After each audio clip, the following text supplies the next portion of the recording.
And one of the most challenging things is that in counseling clients, many times it is not in their interest, consistent with their goals, to report.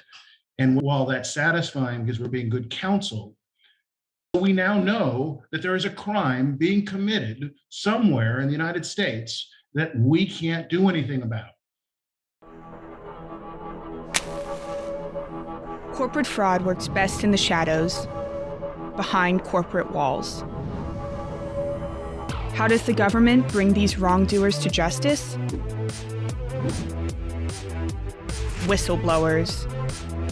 These are the stories of those who risk their careers to shine a light on allegations of fraud. Today on Fraud in America. On today's episode of Fraud in America, we are going to take a close look at the Securities Exchange Commission's Whistleblower Program. As we discussed on previous episodes, for many, many years, there really was nowhere for people to turn when they uncovered problems in the financial markets. Well, this all changed in the wake of the Madoff scandal when Congress enacted the Dodd-Frank Act, which put in place the SEC Whistleblower Program. Today, we're going to be joined by three people that know this program very, very well. They include Sean McKessy of the whistleblower law firm Phillips & Cohen. He was the first chief of the SEC Whistleblower Office, where he put in place many of the procedures and policies that have led to that office and the SEC Whistleblower Program having unprecedented success in uncovering fraud schemes. We're also going to be joined by Jordan Thomas of Labaton Succaro. He was one of the principal architects of the SEC Whistleblower Program. At the SEC, he was an assistant director. He was also an assistant chief litigation counsel in the Division of Enforcement. Also, he had spent time as a trial attorney at the Department of Justice. We're also joined by Jason Zuckerman of Zuckerman Law. He is the chair of Taxpayers Against Fraud's SEC Working Group. His practice is devoted to SEC, CFTC, whistleblower retaliation cases, representing whistleblowers under a variety of things. Its main focus in recent years focuses on financial fraud cases, principally brought under the SEC Whistleblower Program. So those three individuals are joining us today to walk us through why this program has been so successful in encouraging people to step forward to highlight fraud allegations. All of that happens today on this episode of Fraud in America. Jason, Jordan, Sean, I really appreciate you guys joining me for this episode of Fraud in America. I've known all three of you for a long time in different roles, different capacities, but this is perhaps my favorite as guest on Fraud in America.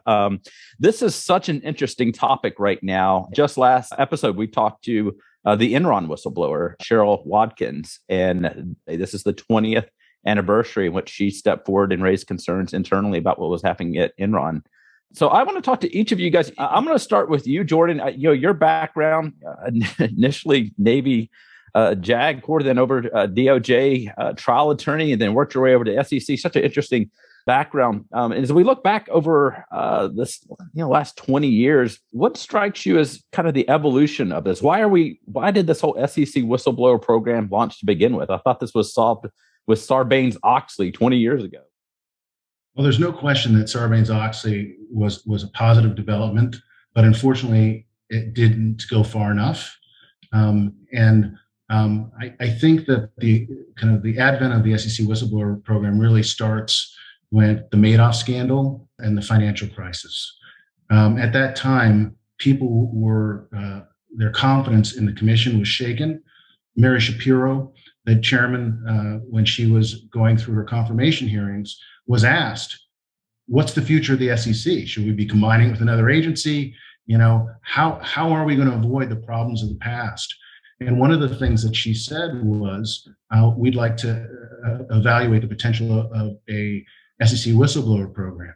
And that was one of her first priorities, one of the first rules that came out. And the idea was to incentivize people to come forward who otherwise would have remained silent. And the program did it in three different ways. The ability to report anonymously, enhanced employment protections, and the potential for monetary rewards. And I'm sure Sean will have an opportunity to talk about it, but when he led the office, they started a run that's been unparalleled in kind of whistleblower program history. As a great segue over to you, Sean, you as the first chief of the SEC Office of the Whistleblower, you were kind of on the forefront in getting the whistleblower program going. Can you talk about those early days? Sure. So, and just taking a step back, the segue from Enron is an excellent one because, as you mentioned, it bred the Sarbanes-Oxley Act, which in a lot of ways was an attempt to avoid the next Enron WorldCom by empowering or requiring companies to have internal reporting systems. And the idea, I think, in Sarbanes-Oxley was if we give companies the tools and employees the tools to report, then these things wouldn't happen again. And what we learned is that in the wake of the financial crisis and Madoff, et cetera, that wasn't working. And so Dodd-Frank is passed and creates the Office of the Whistleblower, which created my job. The early days were interesting, right? I mean, as Jordan mentioned, there are three components of the program. Confidentiality / anonymity is one. Then there's the ability to get paid. And then there's the anti-retaliation protections. And my job kind of unfolded through those three things. And so the first thing I felt was important to make sure that the staff was aware of was their obligations for confidentiality. One of the aspects of Dodd-Frank is that anything that could directly or indirectly identify a whistleblower could not be shared outside of the building, and that includes with fellow regulators. And so one of the interesting stories right off the bat is my first day, there was an FBI detailee in the SEC, and I had to ask that he leave the building until I figured out what to do with the fact that he works for the FBI and we're not supposed to share anything that identifies a whistleblower one way or the other. And we came up with a strategy to deal with that. But, I was very clear, I think, early on, the first time that a whistleblower's identity was leaked, that the program would fall. And so I spent a lot of my first 6 to 8 months was just visiting enforcement staff across the country, making sure that they understood and were really laser focused on the importance of confidentiality. Once I felt good about that, then I had to answer all the questions from the nice people in the public. How come you haven't paid anybody yet, Sean? How come, you keep saying the program is great and it's doing all kinds of great things, but we haven't paid anybody. So we focused on getting payments out the door as quickly as we could. And I'm proud to say within 1 year and 2 weeks after the rules went effective, we made our first payment to a whistleblower. Of course, that's one question of how come it was so small and how come you can't pay people more. But that kind of continued on. And I'm proud of what we were able to accomplish in setting up a program and getting those payments out the door as quickly as possible. And then having done that and set up all of the infrastructure necessary to process claims, one of the questions what I first had when I walked in the door is, where's the checking account? Do I write the checks when we pay somebody, or how do we do that? So we had to put in the structures to, request from the Department of Treasury that they disperse the funds to successful whistleblowers. Those kinds of mechanics, it seems obvious now, but when we walked in the door, honestly, a blank piece of paper was all we had in terms of infrastructure. So, but once I felt comfortable that we're doing that and that we kind of routinized getting payments out the door, and one of the things that's gratifying is first payment, you get 1 million articles, a lot of questions about how come it's not more. Second payment, you get 500,000 articles. Third payment may be less. And then I felt like we were really hitting our mark when we would make payouts and it would get relatively little media coverage, although it's very helpful for the program to have that kind of coverage. But once I felt comfortable about that, then we turned to anti-retaliation. And I spent a lot of my last year or so focused on what I call pre-retaliation, agreements, severance agreements, employment agreements that would effectively contract out people from reporting to the SEC. And 21 F-17 A, as everyone knows, is the provision. And although no cases were brought under that while I was there, almost immediately after I left, the SEC brought a series of cases that I think have really fortified the program by letting companies know you can't contract people out from reporting to the SEC by requiring them to report to you first, In some instances, a severance agreement would specifically say you agree in taking this money that you're not going to report to the SEC under the whistleblower program, and one of the more egregious violations of the section. And then, in addition to that, I thought it was very important for the SEC to actually exercise its retaliation authority, and so laid the groundwork for that. And right after I left, the SEC brought its first retaliation case, and has since brought cases even where the underlying conduct, it turned out, was not a violation. The SEC has punished companies just for the fact that they retaliated against somebody who reported in good faith. And so, it was a fascinating ride for 5.5 years to build a program and make sure that each one of those three crucial aspects of the program were respected. And I think only because my team was able to do that, have we seen the success continue. Kudos to Jane Norberg, who took over for me, and now Emily Pasquinelli, who's the interim head. Program is in good shape and hopefully only going to get better. Yeah, certainly, as you think about the different public-private partnerships that fall under law enforcement, this is a program that certainly is marked as perhaps the most successful, certainly over the last 10 years. Jason, for a long time, you've built a great reputation as an employment attorney in bringing several Sarbanes-Oxley whistleblower retaliation cases. You're certainly someone I turn to on that front beyond just employment. What were some of your initial thoughts as this program started getting off the ground in 2010, 2011? Well, I was very, very excited. And let me say, I brought a lot of cases under SOX. Mm-hmm. And it's a good law, but all you basically get, is your lost pay, and you're put back in the place that you would have been after having to fight it very hard. Is that going to be enough to get people to put their neck on the line? If they're going through years of an ugly lawsuit, just maybe to get their job back or to get lost wages? No, it's not. When we want people to put their jobs on the line and speak up, and we know if you work at a Wall Street bank, for example, and you blow the whistle, you might not be able to work again. You might get blacklisted. So this program has been so key. And as we've heard from everyone so far, it has worked. As a result of the information provided by various whistleblowers, the SEC has recovered about $3.5 billion. So far, it's had a payout close to about $1 billion to about 190 people. I have to check if that's up to date. But this is a program that's worked. Something that happened to me is when I brought claims under the anti-retaliation provision of Sarbanes-Oxley Act, sometimes the employer would sue the hell out of me and my client. I'm really happy to say that as a result of the Dodd-Frank Act and the hard work of the SEC, they don't do that anymore. These cases are about whether or not people can provide inside information, the SEC, that gives the SEC a major leg up when they go after these various schemes.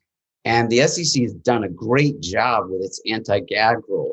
That would be a huge, huge obstacle for my clients to speak up. And what the SEC has done is made it clear you can speak up. Even if you have an NDA, you can always provide information to the SEC. Now, I won't go into it now, but if you're planning to blow the whistle, get advice out of a lawyer, because there's certain things you don't want to give to anyone else. You don't want to go to the media. There's certain things you don't even want to give over to the SEC because it can actually be more harmful than helpful. So, that has had a huge impact, not only in this area, but I think really under all of the whistleblower laws, that our clients can provide in a lawful manner clear evidence of unlawful conduct over the government. And it's much, much harder now for employers to bring claims against our clients. And that has just had a huge, huge impact in this area. In listening to Sean and Jason, a couple of things come to mind that might be interesting to your listeners. One is, while Sean and I both talked about our roles and kind of helping to develop the program, Jason actually was one of the prominent whistleblowers who actually came to the commission and gave input on how the program should be shaped. And personally, he had an incredible role in my life, because near the end of my time at the commission, I went to him and said, I'm thinking about leaving the commission, and I think the whistleblower work's really compelling. What do you think? And Jason was one of the people that encouraged me. And on another note, Sean was talking about the retaliation commitment of the commission. And I remember distinctly, and I'm sure Sean probably does too, sitting in a large conference room with a number of SEC people, and Sean kind of talking with my client about, tell us about what happened. And ultimately, that became the first SEC whistleblower case. And that wasn't an easy thing to kind of get the commission to start thinking about things that weren't traditional securities violations. And my last thought that may be interesting, and maybe the other counsel can weigh in on, is Jason talked about the dynamic of the David and Goliath pre-SEC whistleblower program. So you file and they come after you. Well, once the SEC whistleblower program was established and Sean pushed that aspect of it, then what happened was a whistleblower could go to the SEC and talk to them about retaliation, and then the SEC began investigating it from a securities violation perspective. And so you no longer were just David against Goliath. You had a bigger Goliath side by side with you. And one of the things that I'll remember kind of forever is that the first whistleblower who the commission brought a case against their employer, Sean or his people kind of gave out the award, and it was a maximum award, which was satisfying. And you know what he said? He said that the thing that meant the most to him was that the world knew that they did him wrong. Yeah. So that idea of kind of validation, the idea of kind of being able to be known as doing the right thing, is priceless. And it only happens, or often only happens, when the SEC joins the fight, because the settlements are always public, and many of the employment cases are not. They are handled in kind of administrative proceedings where the world doesn't hear about it. It's interesting. And for those who didn't watch the last episode, I encourage you to go back and watch the interview we did with the Enron whistleblower, Cheryl Watkins. She talked about how if her experiences happened today, Enron wouldn't have happened, because she would have felt empowered and protected from retaliation to step forward earlier. That this would have, what the initial fraud scheme that eventually metastasized into becoming what brought down Enron happened 10 years prior. But she didn't feel protected enough to step forward at that point. She would have been able to step forward and highlight a much smaller fraud, but it would have alerted Enron that you can't do what you're planning on doing going forward. Sean, I'm going to go to you on this point. Wearing your old hat from the SEC, what are some of the things that you would have looked for when it came to somebody coming into the door? Sure. So just to piggyback off of some of the conversation before I get to that point, thinking back on the challenges of marketing the program were twofold, and I don't know that I knew or understood that as I came in. The first was public facing, and I think I was one of the first non-commissioner to get a video on the website where I wanted to make clear that we're open for business and whistleblowers are welcome. And I think that had a lot of skepticism at first. So I thought that was really, really important to make sure that people knew that there was a face behind this program. There's people who are running this program, and that you are indeed welcome. The second fold aspect of it was marketing the program internally. And what do I mean by that is, basically retraining enforcement staff to rethink the way they think about whistleblowers, whistleblowing, counsel for whistleblowers, making sure that they understood that these people are assets. So don't worry about why they're coming forward. Focus on the information. And if it's good information, use it. Don't worry about who's going to get paid, how much they're going to get paid. That's going to be my job. So it was interesting, in the wake of what you said about Enron, to have, this conversation that we're still having today about, does it make sense to pay people for quote unquote doing the right thing? I can tell you for sure that there are companies in existence today that would have gone the Enron route had not a whistleblower come forward and stopped a fraud that would have completely undone the company. I know that for sure because I paid that person and those people. So I hope that we can put aside this idea that there's something nefarious about paying people to do the right thing, because it's a hard thing to do. And history shows that opportunities have been lost because people didn't feel like they could be compensated and also be protected from retaliation. Going back to your question, I remember answering this question as the head of the office. What are we looking for? What are we looking for in terms of tips and people? And I remember talking to my staff, like, if we could put out bumper stickers, we would want specific, timely, and credible. That's the three things we're looking for. We want information that's specific, not a vague, I think my boss is doing something crooked. It has to be timely. The SEC only has so many resources, and you could have the best tip about something that happened in 2010. They're not going to act on that. There's statute of limitations issues. There's age issues. And then you want it to be credible. Who are you? What do you bring to the table? Why do you know what you know? What positions do you have? What experience do you have? And these are the exact same questions I ask myself now when taking on clients. And the one difference that I now wear is I also have to take the business thing into account. Since we're a contingency firm, I can only get paid if I can get you paid.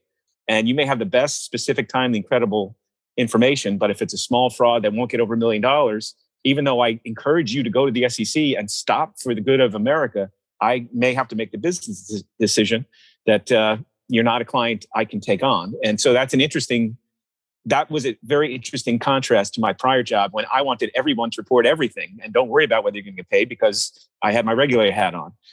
Great points. And Jason, you chair the Taxpayers Against Fraud SEC CFTC working group. You've helped us in identifying some ways that the program could be improved even further. If you were named commissioner of the SEC tomorrow, which is a possibility, who knows? What changes would you make to the whistleblower program to make it even better? So let me say. Well, first I'll say he has my vote. If that happens, he has mine. Let me see.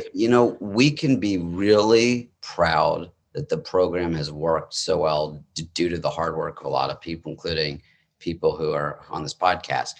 But here's what I'd say about the program. We've had the law now about 11 years. It's been able to recover about $3.5 billion. I'd say, why only $3.5 billion? Why can't it do more? About 42,000 people have gone to SEC Whistleblower Office. About 200 have gotten an award. The SEC needs a lot of resources. So I'd have to be not just the head of the SEC. I'd have to have a lot of influence in the U.S. Congress and be able to give the SEC a lot more money. But these claims are very, very complex. They require a lot of resources to look into. But I think, again, while the SEC has done a very good job, but these things just take way too long. They go years and years and years. I think it'd be helpful to have more people. But the main thing I would alter about this program is that the SEC could work a lot more closely with us and our clients. Our clients and our bar could offer a lot more to the SEC. I've had some experiences at the SEC where I know the staff well. Maybe I've worked with them on some other case and they know who I am and they work with me and my client on an ongoing basis. But way too often, it's been my experience that I go to them, they act on it, they speak with my client. And then a year later, maybe they speak with my client, maybe a few years later. I just feel if we look at the strong public-private partnership between the U.S. Department of Justice and our bar for claims under the False Claims Act, that's just worked so well. And I think the SEC has to look at various opportunities to work more closely with us and our clients. For example, the other side always has these big firms with an army of lawyers, and the SEC is hearing a lot from them. Maybe it would be more helpful for them to go back to us and our clients and get our input when they hear all these arguments from the other side, which may not always be 100% accurate all the time. So there's a lot that we can do to help our clients get a good result at the SEC. But I'd like to see some efforts made at the SEC to work more closely with us and our clients, because I think this program, while it's worked so well, it can do a lot more. Jason, I can't agree with you more on the points you made. And I guess I would comment, and it goes to, kind of that twofold thing I was talking about. One of the things that was a challenge was to again, market the program internally and to make this pitch to enforcement attorneys who have been trained for years. I was one of them. Your investigation is yours. It's a black box. You don't tell anybody anything that's going on. You don't communicate. And so, and I think I liken it to turning a cruise ship around. It doesn't happen quickly, but I have to say, in my experience, on both sides, and with both of my hats, that I have been very encouraged with how some, not all, but some staff have really taken to this idea that, I should use plaintiff's counsel as a resource. And it's never going to be Ketan. It's never going to be that kind of partnership. But I'm pleased with, that my message resonated with a number of the staff, and I'm benefiting from it now on this side, that staff is really, in some instances, and again, not all, some are just old school and it's never going to change, but some are willing to just turn over their entire file to me and my client to say, can you help us contextualize what we were told by the company? And that is, a sea change from where it was. I agree, though, that it can be improved even more. And on the timeliness issue, I can't agree more. The fact that the claims process for an award is taking as long as the underlying investigation is unacceptable. I think Jane made some great changes to accelerate that process. I think we can do more. We should do more. And I would just to put in a pitch for the staff, a lot of whom I hired, nobody wants to pay your client more than the people in the office of the whistleblower. So if there's any notion that somehow the whistleblower office is not, is laying down on the job, I remember telling, Jordan and Erica, my partner, when I called to say we're paying your client, I'm the third happiest person on the planet. Your client's the happiest, you are the second, and I'm third. And so the staff is working as hard as they can. But I echo, and I hope that when Jason takes over the SEC, he'll get the resources that the whistleblower office needs to continue their acceleration. And by the way, there's no other way to describe it, but an explosion of payouts now happening in record times, record numbers of people, and record dollars. And that's all for the good for all of us, I think. Yeah, let me just add, Jeb, really quickly, 2 quick points. I would just echo what Sean said. The SEC had this huge backlog of applications for awards. And just what I see from my own clients that I've heard about lately who got an award, I can see that a lot of efforts have been made in order to deal with that huge backlog. The other thing, I just want to go back to the issue of Enron really quickly and just point something out that I find that's interesting, because while we've made a lot of progress, I just want to note that if you look at the report of the SEC Office of the Whistleblower from last year, and it's this way almost every year, I find this interesting, about 81% of the people that received an award blew the whistle to their employer before they went to the SEC. So one thing to ask is, have these very large companies that have spent all this money to implement these good ethics programs, do they work? And there are some that work, but it's been my client's experience, and I think that the evidence is there, that a lot of corporations just are not adequately responsive to it. Either they completely ignore the issue, and our clients then hire us and we go to the SEC, or there's a very bad outcome for our clients. They might not be out right then when they blow the whistle, but they get alienated, they get marginalized, and it's clear that it's over for them. So I think what we see with all these people who blow the whistle to their employer before they hire us and before they go to the SEC is that a lot of these programs have a long way to go. We're certainly in a far better place than we were under what happened at Enron. And by the way, Enron had good programs in place. They had hired some of the best law firms to create these good programs and a good anti-retaliation policy. But at the end of the day, that program didn't work, and it didn't mean much because people at the highest levels were eager to make a quick buck, no matter what they had to do it. Fraud on the financial markets. I think of all areas of fraud, I think that's perhaps where we need whistleblowers the most, right? To unravel some of these complex fraud schemes that hide behind numbers. It's hard without that whistleblower.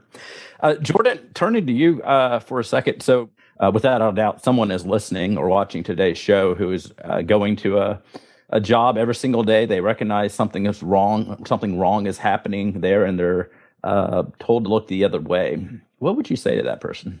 I'd love to answer that. Can I just have two follow-ons to the prior? Sure. So one of the things that I think structurally, when you look at the SEC Whistleblower Program, you first have to look at the SEC Enforcement Program, because there are inherent challenges that the program faces: inadequate resources, a growing mandate, and other things, which impacts the enforcement actions they bring, how they bring them, and how fast they bring them. And part of the structural challenges that every chairman and director faces is, do I put a cop on the street, or do I put a cop in the whistleblower office, or take a cop off the street to work in the whistleblower office? And most chairmen are there for 4 years and they roll. Most directors are there less than 4 years. And so when facing a choice between putting a cop on the street and getting a stat that Congress is going to ask you about, or putting someone in the whistleblower office where the process takes 5 to 7 years, people have erred on the side of putting cops on the street. Now, while I understand that from a political kind of reputational standpoint, it does a great disservice to our clients. And I think that Congress should look for more permanent funding for the whistleblower office that's separate from their regular budget, so that the heads of this office don't have to make these untenable choices. The other thing, I will follow on to something Jason said, which is this idea of internal reporting. One of the things that's very clear is that if more organizations listen to the people who reported internally, they wouldn't come to us. I think that most organizations are like parents. They look at their programs in their company and they think they're beautiful, but they never ask. They never do an independent survey of their people to actually say, are you aware of wrongdoing? You feel comfortable coming forward? That sort of thing. So that's something I think responsible organizations should do more of. And then I guess the question you asked is, someone comes to you, they're aware of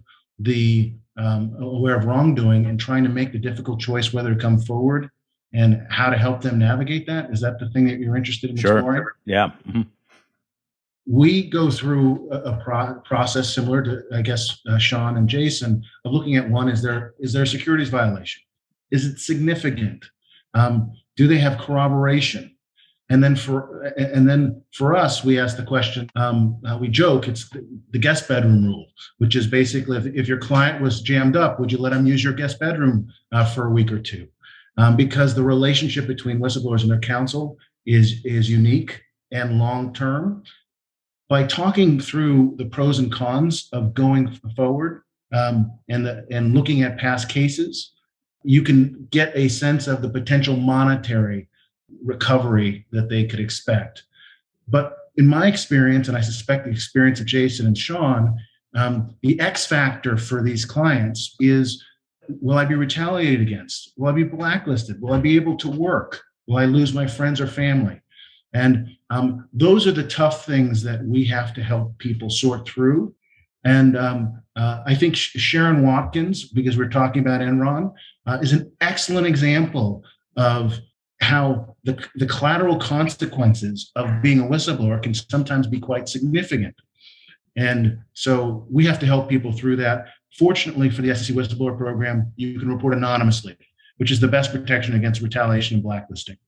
Sean, we talked earlier, you brought up this point of marketing or messaging in-house and out-house. And one of the struggles that I've been working through since coming back to TAF after 10 years on the key TAM side is how best to market the program, in which they announce that a whistleblower reward was paid for X amount of money, and they don't name who the company is or who the whistleblower is.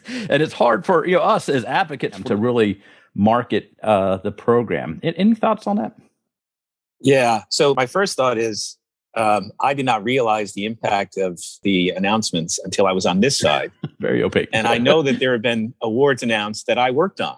And the announcement is so opaque, I don't even know which one it is. So I get it. And I understand the frustration. And I would say I've had many whistleblowers and their counsel come to me when I was heading the office for the reasons that Jordan alluded to, asking that I identify them so that they can be vindicated and go to their boss and say, you see, I was right. The SEC has now vindicated me.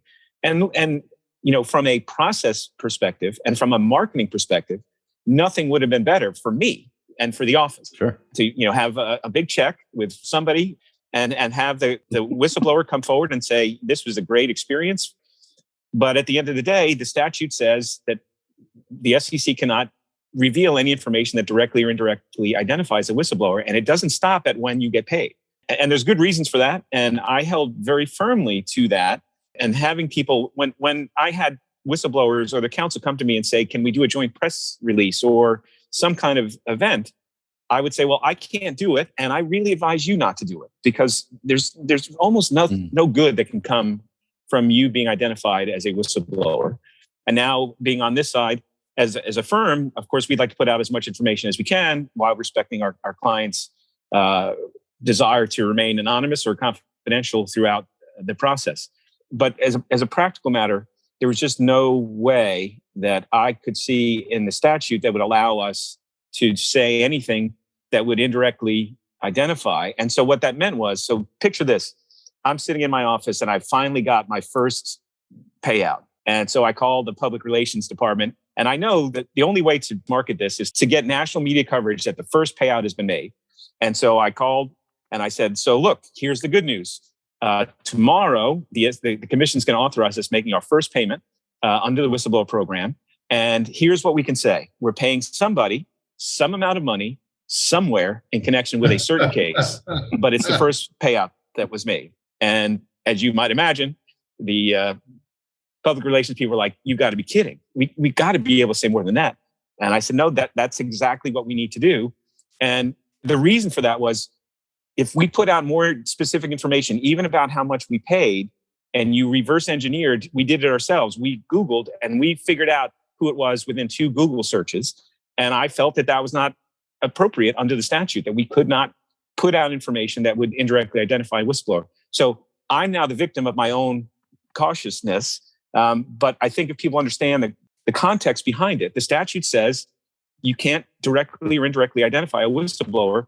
And that means that when you announce an award, you can't say what company it was, because then the company will say, I didn't know there was a whistleblower. It must have been so-and-so. And if you put the percentage, you can reverse engineer, this had to be within a 10 to 30% range of that. And so we erred on the side of caution. And I understand and now appreciate how frustrating that can be. But I think it's really important that nobody feels like when they come forward, the SEC is going to be the reason that they get outed. And I stand by that. I still think it's, while frustrating, it accounts for a lot of the success of the program. I think that highlights the importance of this show, right? Highlighting the role that whistleblowers have played in so many cases that we know about behind closed doors, but we just simply can't talk about to the media is so important, so that people recognize that those big numbers Jason was talking about earlier, the 3.5 billion over the last 11 years, represents people, represents investors who had money stolen from them, represents people stepping forward and doing the courageous thing, but we can't talk about it, the specifics. But on the front end, we could talk about what an inspiring role the whistleblower program has played in encouraging other people to step forward. Jason, I like to go to you with the same question I had for Jordan. I think it's an important one. Somebody right now is listening to this, but they're not quite sure if they want to risk their career by stepping forward. What would you say to that person?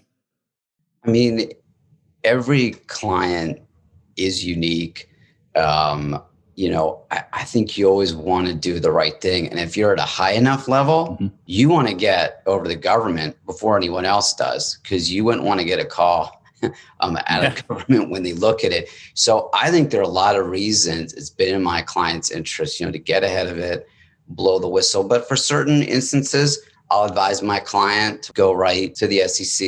It really depend on a lot of circumstances. For certain clients, though, I would want them to clearly blow the whistle to their employer if it's at a point that it's obvious that it's my client who blew the whistle. And if we believe that there's likely to be an adverse action, I want some evidence that I'll be able to use when I bring the claim of retaliation that will show my client blew the whistle. So what I tell them is just make sure we do our homework.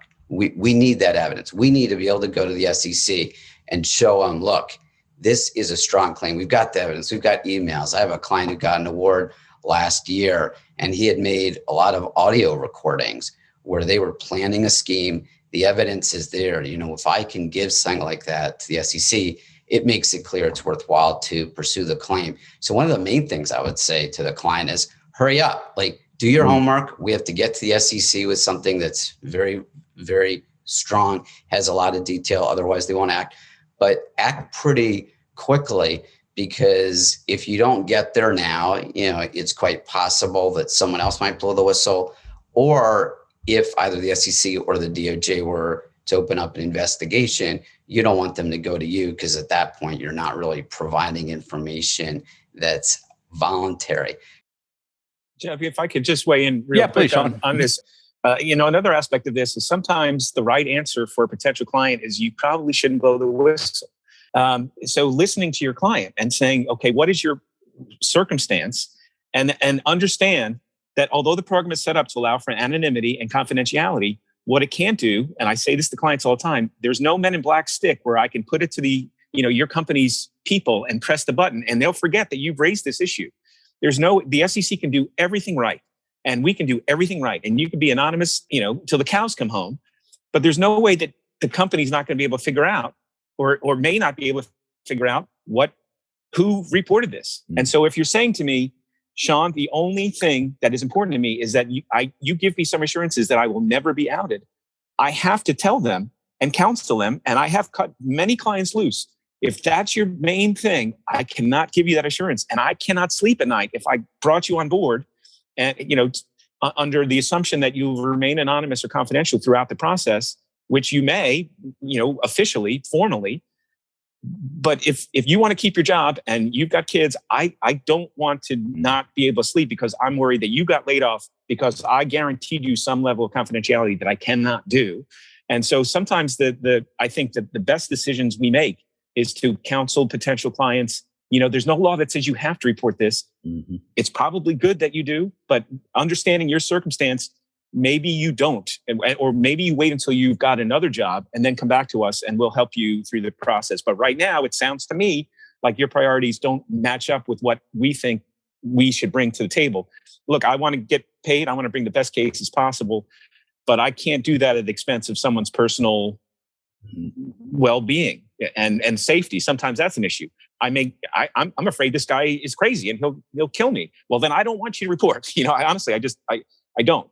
But that's a big part of the counseling role that I didn't appreciate when I was on the other side. Yeah. I think this highlights the importance of hiring experienced counsel, right? I mean, one of the things that Sean said that resonates kind of very strongly with me, when you leave government and you go into private practice, you can expect certain things.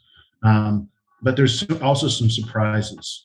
And one of the most challenging things when I went into private practice and remains is that in counseling clients, many times it is not in their interest, consistent with their goals, to report.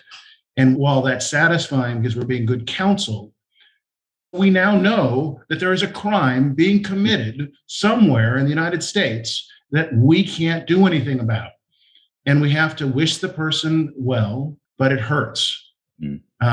So it is a unique challenge. And just to echo what Sean said, Jeb, yeah. When we speak about an act of retaliation, we often think in the U.S. of an act of retaliation in the workplace, like someone has lost their jobs. So I've had a few clients all around the world who blew the whistle about a violation of the FCPA. It was a U.S. firm that paid some sort of an amount to some other government in order to get work. And I've had a client in Asia, and he felt that his employer was actually spying on him, that they were keeping track of everywhere he'd go, his family go. I mean, he's worried about his life. I've had some prospective clients call and say, if I hire you, will I be able to live with you? Will you be able to guarantee my personal security? So people have a lot on the line. And I'm happy to say one of the neat aspects of this program is you don't have to be in the U.S. in order to get an award. The SEC has given out a lot of awards to people who are outside the US. And what's so key about that is if there wasn't a way to blow the whistle without having revealed your name, and if there wasn't a big financial reward, these people would never speak up. I appreciate the time that you guys have spent with me today. But as Jason said, there's an opportunity for this program to do even better through a public-private partnership that's a little more akin to what's happening in the False Claims Act. But there's really is a great army of experienced SEC whistleblower attorneys out there to help guide people. And certainly you three are at the top of the list of people that I turn to, and I really appreciate your friendship and guidance over the last years. I just want to acknowledge all three of you for really taking leadership role in our bar and moving these things forward and highlighting the opportunities that are available here for people who are facing these concerns on a daily basis inside of corporate America. That certainly didn't exist when I was in corporate America prior to law school. Certainly things would have been different for a lot of people in the different areas that I was in. So all three of you, Jason, Jordan, Sean, thank you so much for your time today. Next week, we're going to dive back into the False Claims Act world. That'll happen next episode of Fraud in America. If you believe you've witnessed fraud against the government at your job or want to learn more about these important laws to combat fraud, visit fraudinamerica.com. On our website, you can find whistleblower lawyers, logs from these expert attorneys, and more. You can also find a transcript of today's show notes, a way to contact our team, and a way to chip in to make sure we can keep bringing you the latest on fraud. This episode was edited and produced by Rachel Brooks, and our theme music is by Connor Chaos. A big thanks to our staff and researchers of Jeb White, James King, Emma Bass, Jackie DeMar, Kate Scanlon, Brian Markovitz, and Max Boltman. You can learn more about them at fraudinamerica.com/team. Fraud in America is a project of Taxpayers Against Fraud Education Fund.